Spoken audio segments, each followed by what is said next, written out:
So let's talk about gaining weight.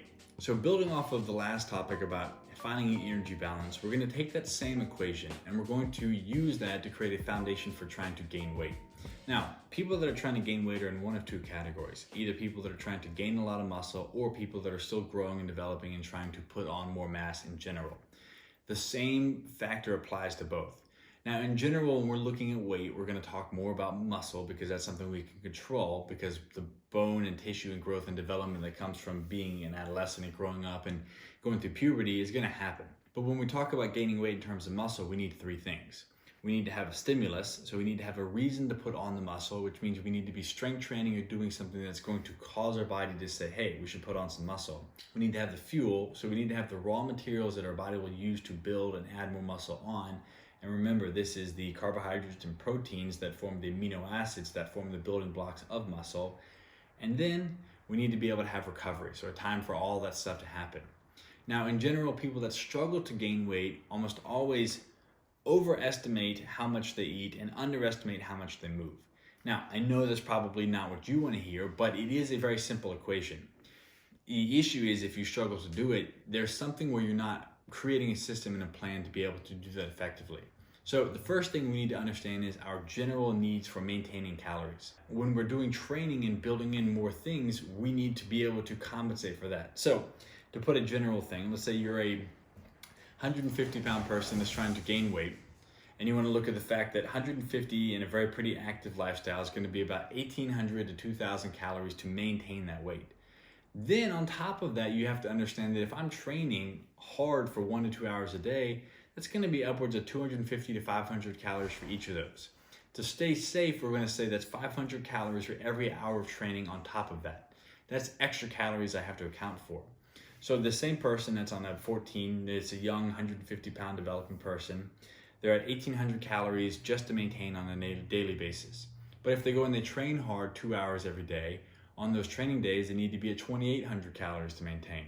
And then to be able to gain about a pound a week, we need to have a 500 calorie surplus. Because to gain about a pound a week, we need to have a 500 calorie surplus every day. There are 3,500 calories in every pound. So if we break that up over 7 days, that's 500 calories. And so theoretically, if we're getting 500 calories in each day, that's going to build up to a pound of weight gain each week. Now, you can only put on so much muscle, but this is definitely heightened when you have a beginner lifter and someone that's just starting or is going through puberty. So you're going to put on more of that. The max you're going to be able to put on a muscle is going to be 2 to 4 pounds a month. But that doesn't mean you're only going to gain 2 to 4 pounds of weight, because there's going to be fat, there's going to be water weight, there's going to be other types of lean tissue that are added on in addition to the muscle. But it's going to be very difficult to put on anything more than about 3 pounds, maybe 4 if you're really new and hitting puberty each month. So we want to look at the fact that we have our maintenance plus what we have to compensate for training, and then we want to figure out our surplus. So on days that we're not training but we're still growing, we want to get about, that person would want to get about 2,300 calories to have a surplus. But on days that we're training hard for 1 to 2 hours, it could be anywhere from 2,800 to 3,300 calories a day for a surplus.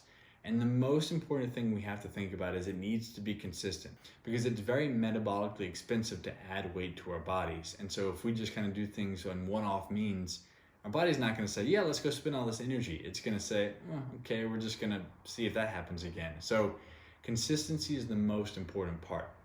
The other side of this is that some people tend to adapt to excess food by releasing more body heat. This is called adaptive thermogenesis. So if you notice that after you eat a big meal, you tend to get hot and you sweat and you're releasing a lot of heat, that's your body burning calories by releasing more heat.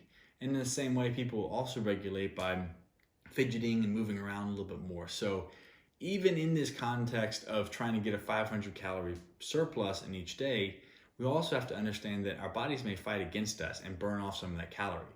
So if we have a 500 calorie surplus and person A doesn't have those adaptations and person B does, person A is going to get 500 calories, a full 500 calorie surplus, whereas person B may only get 300 because they burned off 200 calories in extra body heat or in extra fidgeting and movement.